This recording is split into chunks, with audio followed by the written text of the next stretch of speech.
Namaste, Malini ji. Uh, Namaste.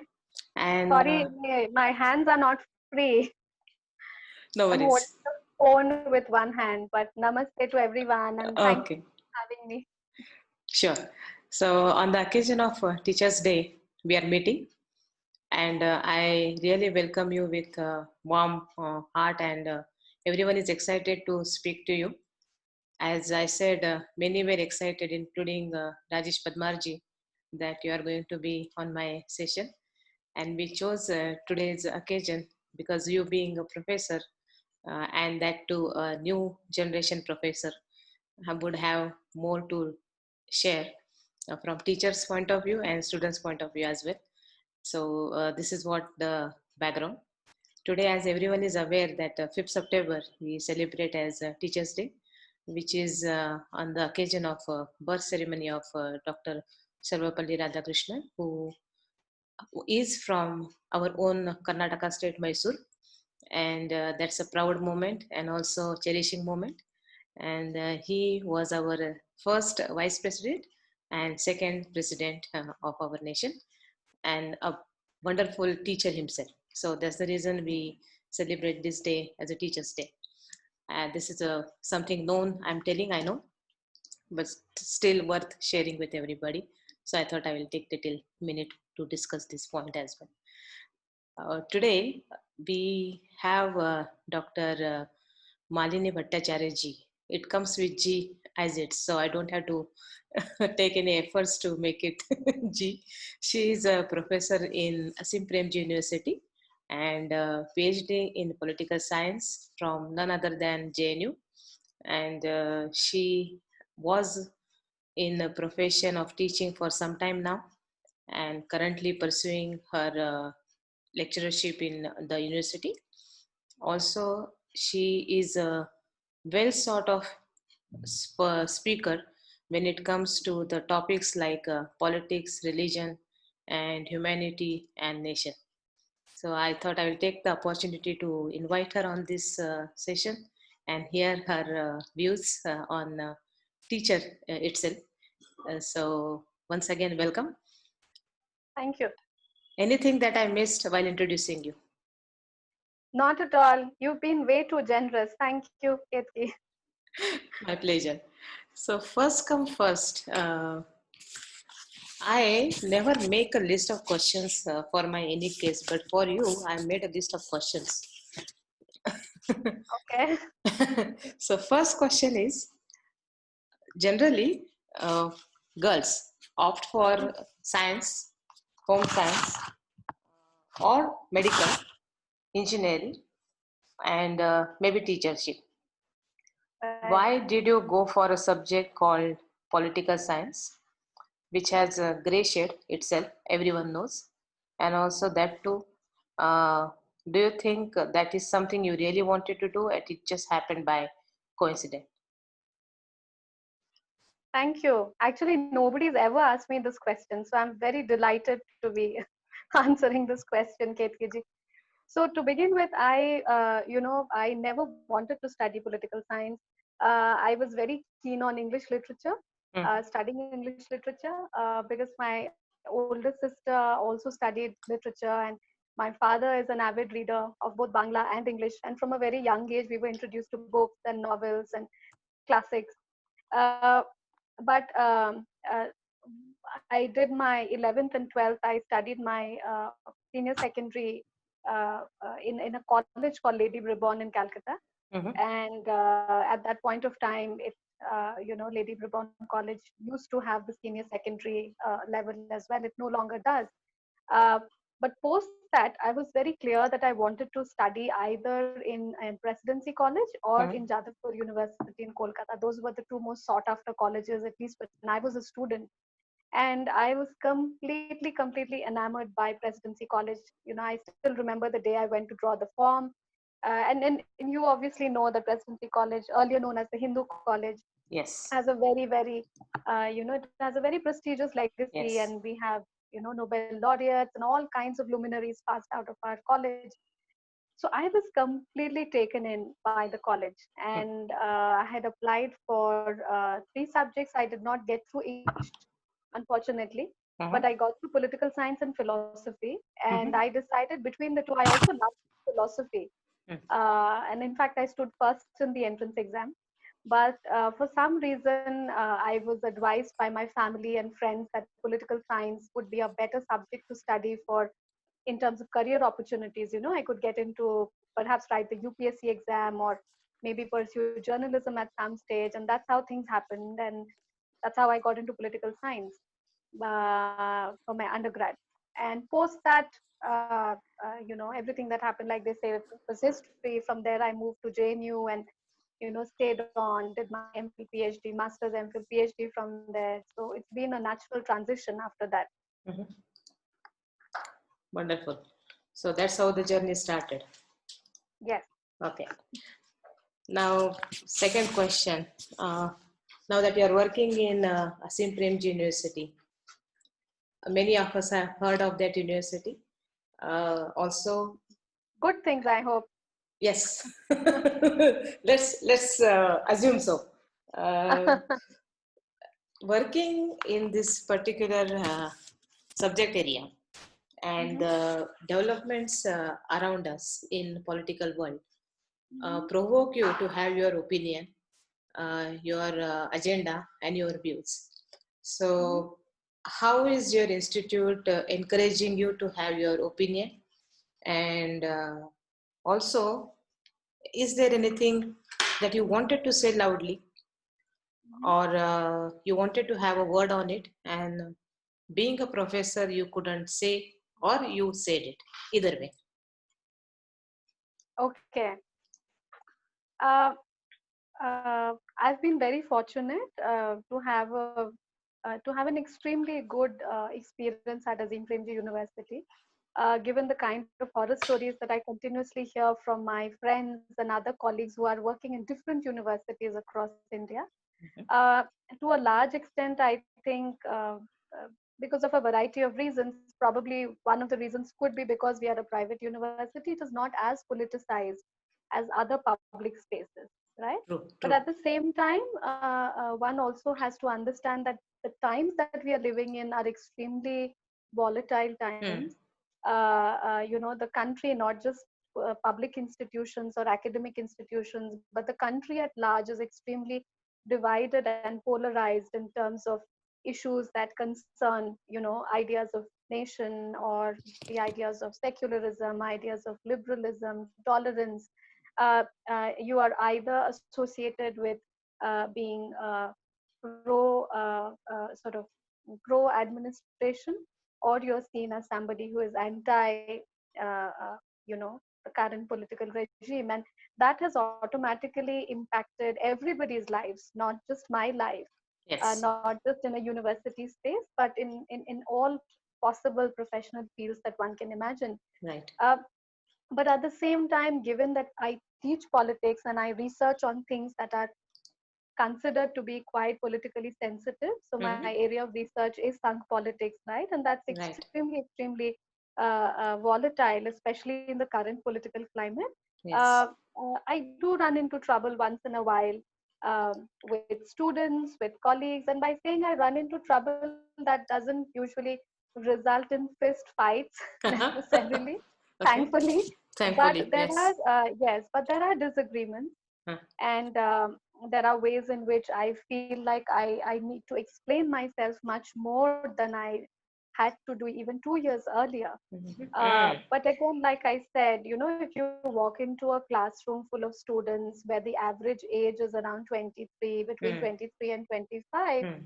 they're of Who course are very very young. vocal and have their own They're very opinions. vocal, Yeah. and it's also a very formative stage of your life where you're Yes. forming your own opinions. Yes. You're coming to terms with everything that's happening around you. There is media, and there are all kinds of public movements that are taking place.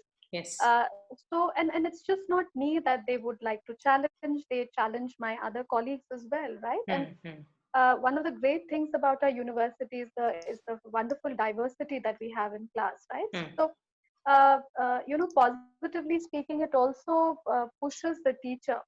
I Hmm. can speak for myself. It also Hmm. pushes you to look at things from multiple perspectives Hmm. and not just holding on to your own position necessarily. Hmm, hmm, hmm. So you might have somebody from a very elite college in Delhi who's sitting Hmm, in your classroom. You might have hmm. somebody from a small village in Dharwad who's Yes. also sitting in the same class, and their experiences of society of the Indian state will be Yeah. very different. Uh, I think the idea is to embrace that diversity of opinion, because that also helps you become a better teacher. Right. Agree. Um, I think that's a very good point you mentioned, that you get to hear the different views, and I think that's more important than pushing for your own agenda or your own views, or imposing rather your opinion. So Absolutely, yeah. makes sense. Uh, Now coming to the subject, or Mm-hmm. coming to the area of your interest, Mm-hmm. in Indian context, Mm-hmm. we have very few, rather you can count them on fingers, women politicians, and Mm-hmm.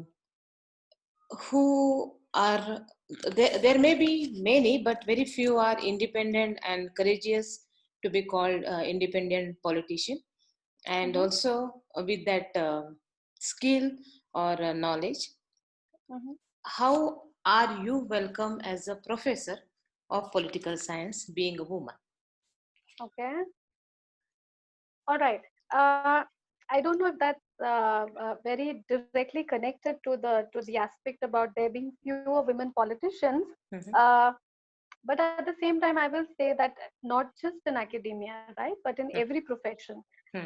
I think the kinds of challenges that women have to surmount in particular are far higher than men, Yes. even today, right? Mm, Given that this is essentially a male-dominated society, this is essentially a patriarchal society and a patriarchal state to a large yes. extent. Yes. Yes. Uh, so therefore, even as an academic, even though the university environment that I work in is extremely, emancipatory, and I would, there is, I've never at any point of time felt like I'm being discriminated because Mm, I'm a woman, at least by the mm, management or by my colleagues. mm. On the contrary, I have actually, sometimes uh, uh, benefited from the fact that I'm a woman, given that, childcare, for example, was accommodated. We have a childcare room in our university where I could bring my child for at least 1 year, Ah, soon after she was born. uh-huh. There have been many times when my supervisors have been kind enough to, you know, give me perhaps lesser work, Yes. when I was carrying my child, or even when she was very young. So those considerations have been there. But at the same time, there have also been occasions when I have been compelled to feel that, and this is not to speak of all students, but there are occasions when you encounter Mm, some students mm, who may want to take advantage of the fact that, and this is not just to do with the fact that you're a woman, mm, but also because you're a relatively younger professor, mm, right? So if mm, you are, if they see you as, or if they perceive you as mm, somebody who is relatively less experienced, mm. than a senior professor, if they see Yeah. you as this very, soft-spoken, Yeah. malleable, if Yeah. that is the perception, then Huh. that does create problems initially. Huh. But I think, you know, uh, one is able to sort of negotiate that with Yes. a certain amount of experience. So it's not absolutely sort of insurmountable. Yeah. Okay. I think it comes with the experience, and as you Yes. establish yourself, things definitely work in your way, and it doesn't become a challenge. Yeah. Yes No. and no. It Yes and doesn't no. always Okay. work in your favor. I mean, it's not necessarily the case that the more you publish, Huh. you are more respected. It might even work the other way, right? Other Because way. what you publish may not go down too well with them. So Agree. I'm speaking of students, not all Yes, students, but yes, some yes. students. Yeah. Some, yes, of course. And I Yes, think that's true with any subject, any college, any university. absolutely. It's Yes, nothing to do with any specific place or specific subject as such. not at all. Yep. Yeah. Now coming to the core of the matter, now Yes. that today is Teachers' Day, and Mm-hmm.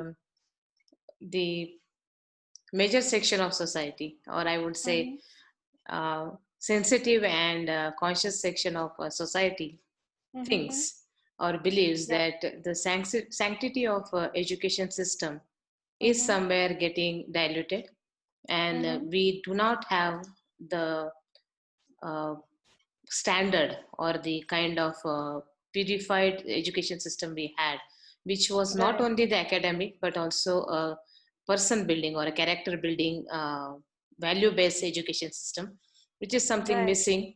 So it is no more dhyanadan, it's more of a Mm-hmm. commercial field now. Right. Now today on the Teachers' Day occasion, I want you to say your view on that. Okay. Uh, See, I won't say that, it's education today is completely not driven by any value system.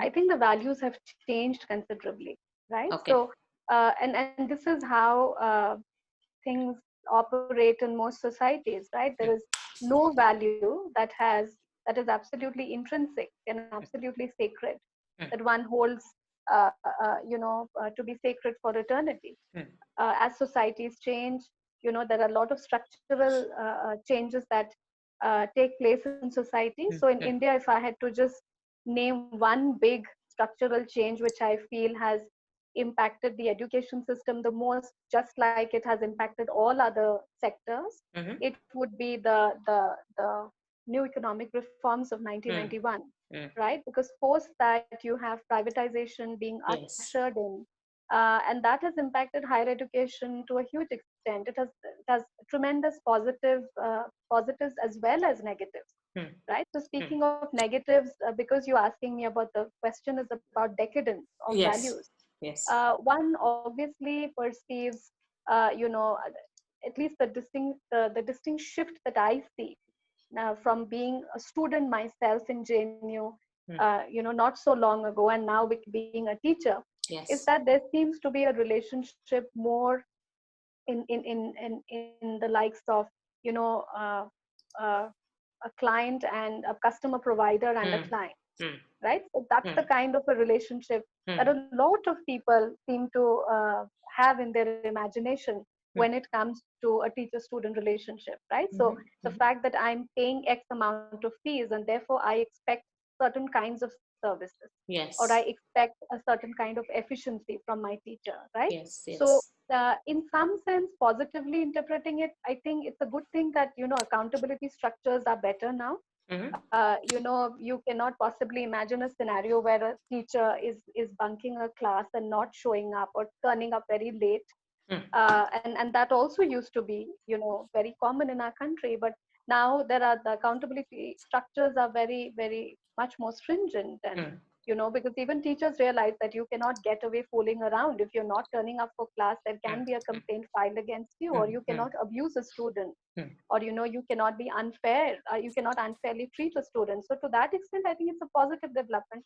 But mm, at the same time, there has been a decadence of what I believe of, the traditional relationship that teacher and a student had. So mhm, the ways in which I connected to my teachers, for instance, or I mm, still do, right? mm, mm, And this is not just evident in symbolic gestures like touching a student or like touch a teacher's feet. I mean, that is mm, a personal prerogative, mhm. which I like to do, Yes.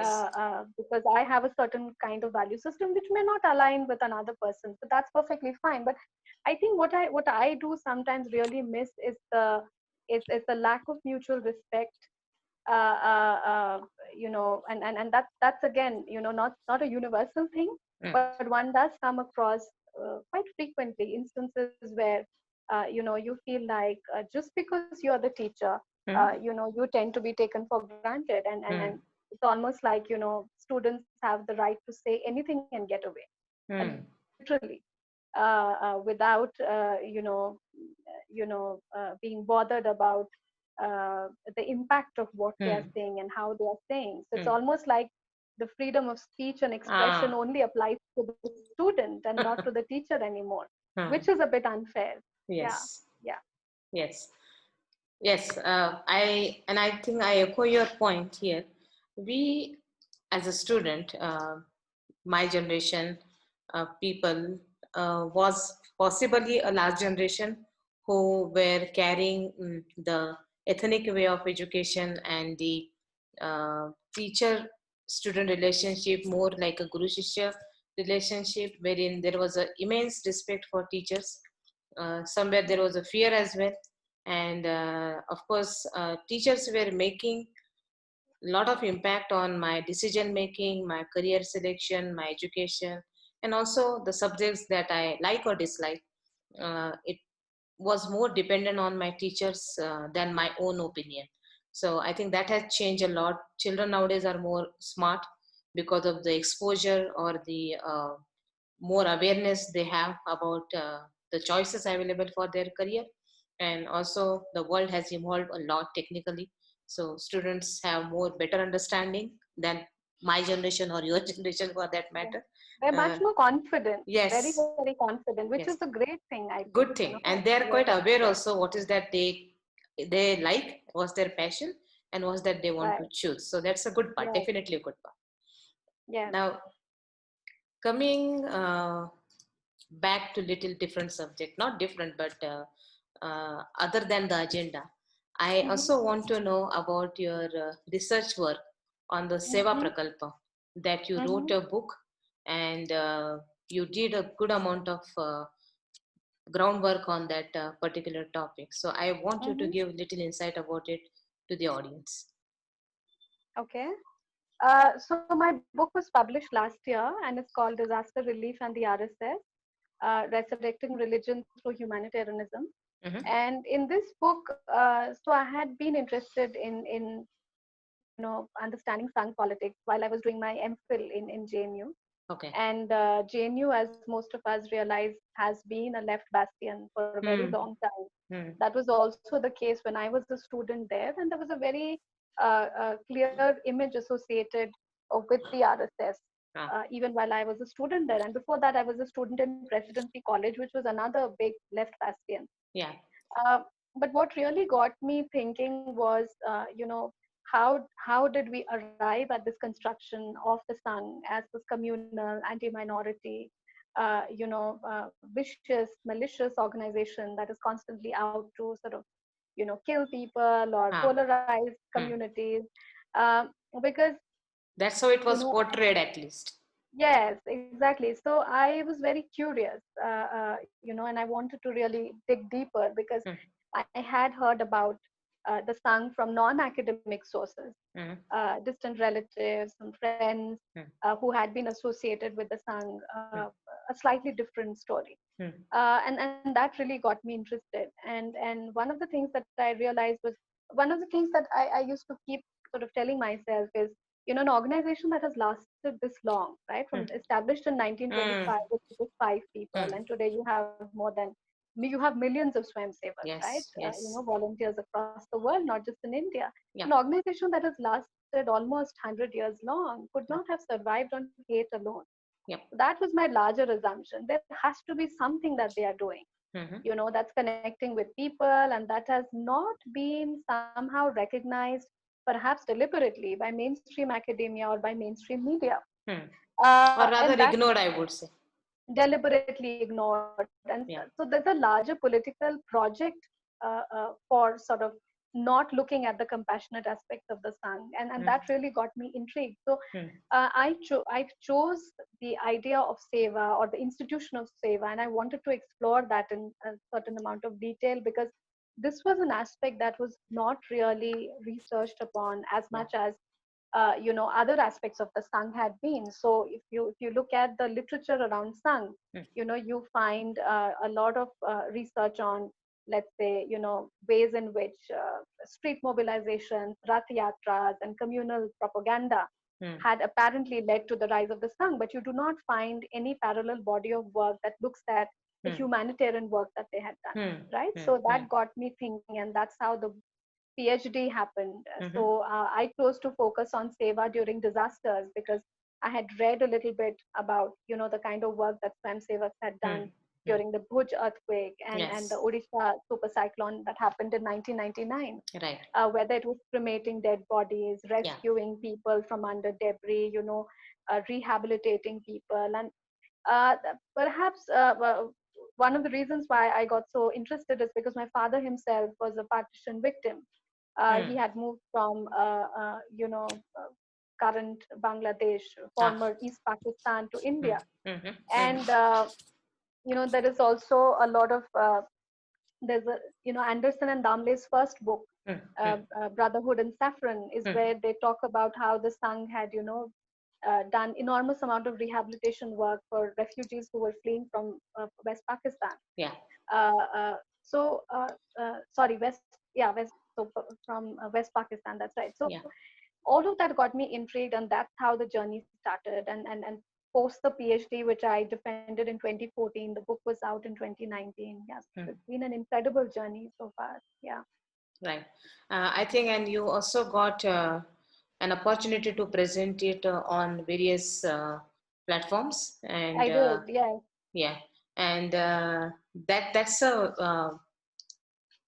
the my personal opinion is people who are involved into the activities on the ground level Hmm. don't have time to write about it, and Yes.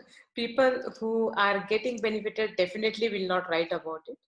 Hmm. So there is somebody as a third party needs to observe and make a note of it, and also present it to the world, what is that is happening and which is not um, talked about, or media doesn't cover it.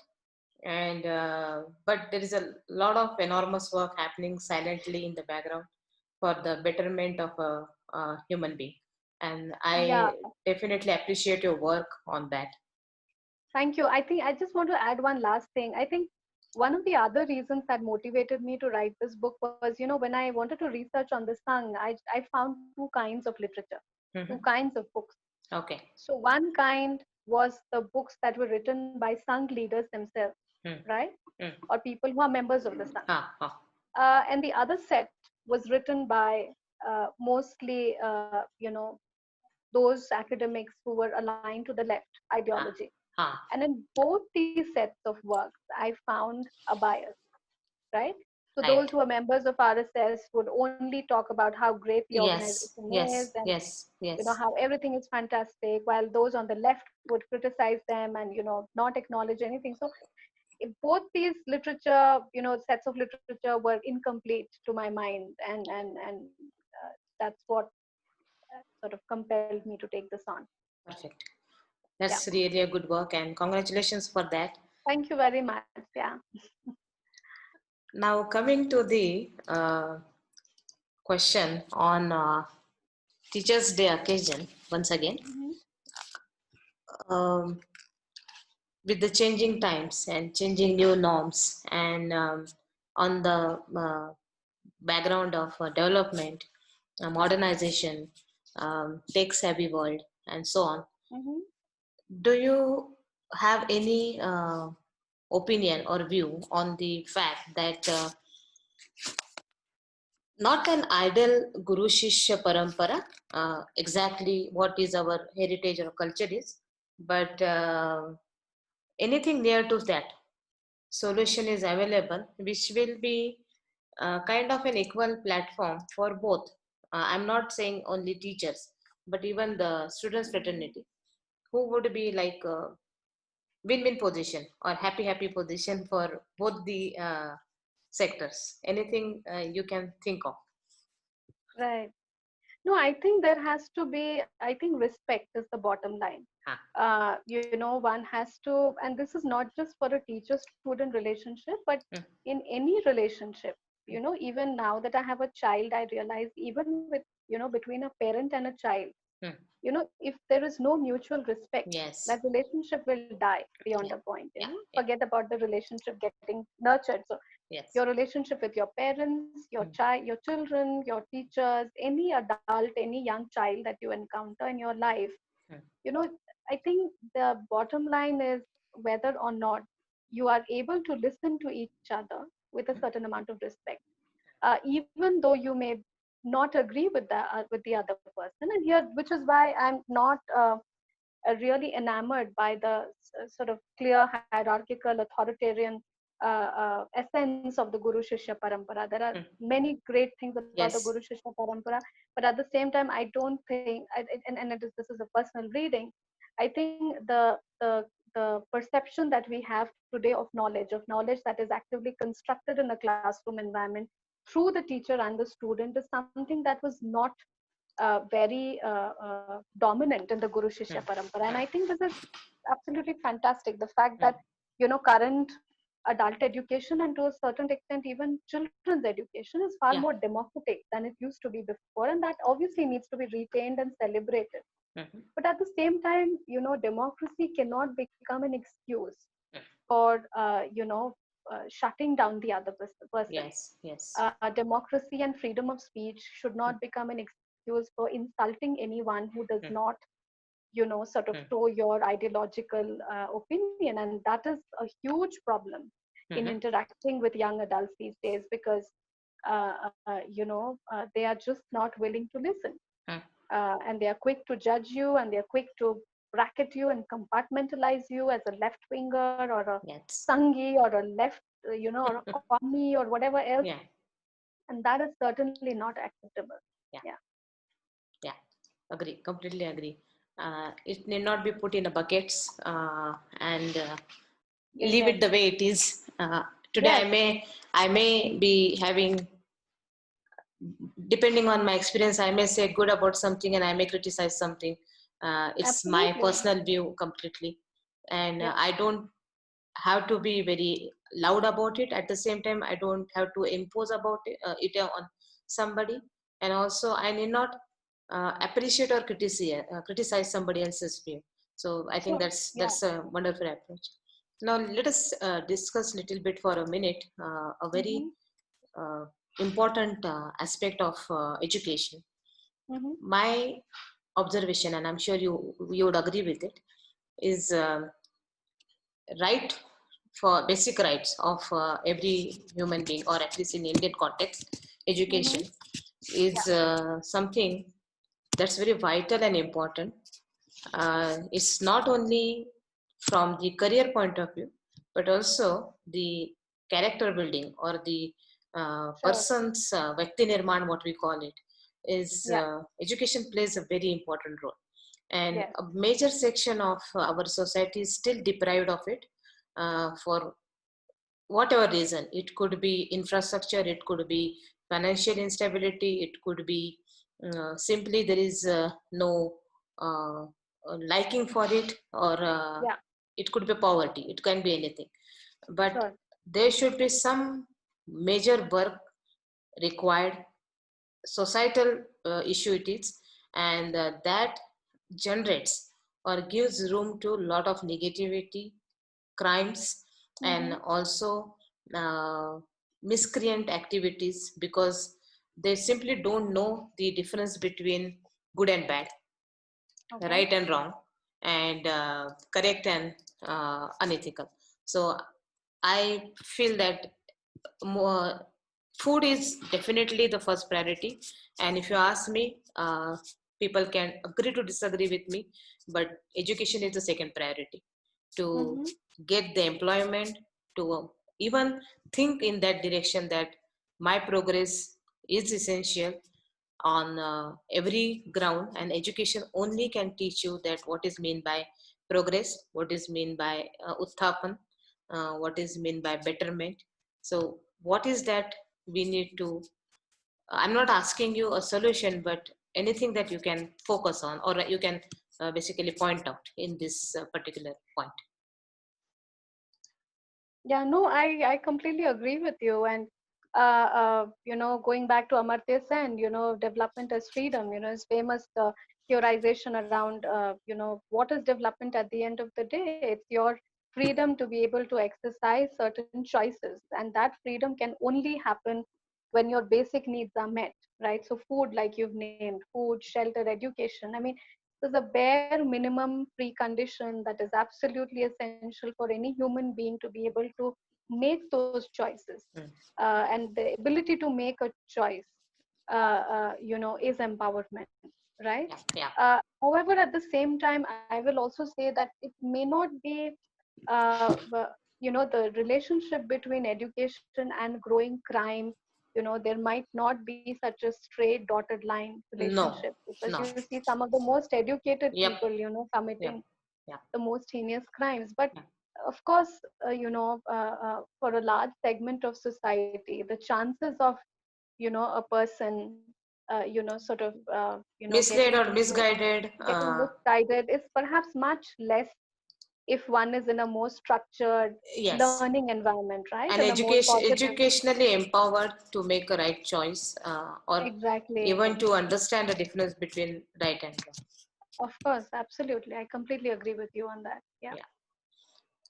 Now, one last question from my side, and then sure. you will have everyone else asking you because they're all waiting.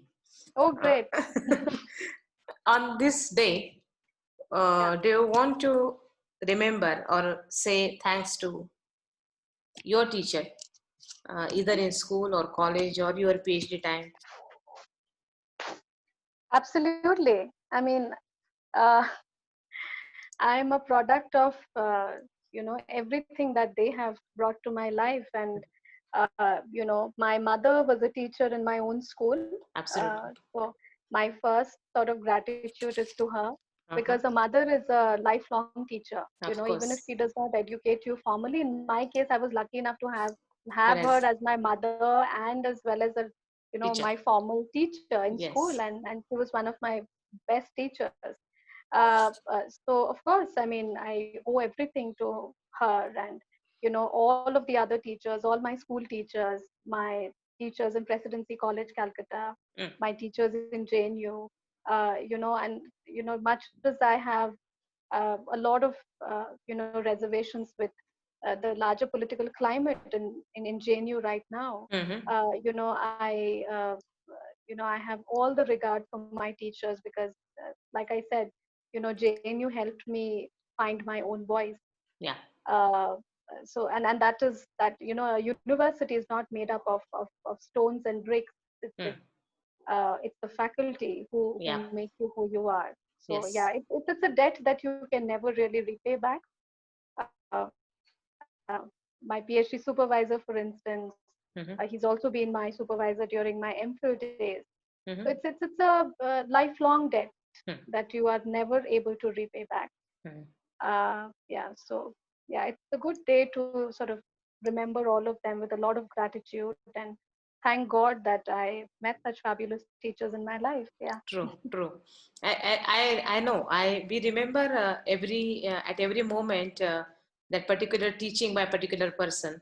It could be behavioral, it could be academic, it could be career choice, it could be even uh, uh, arts for that matter. In the sense, singing, instrument.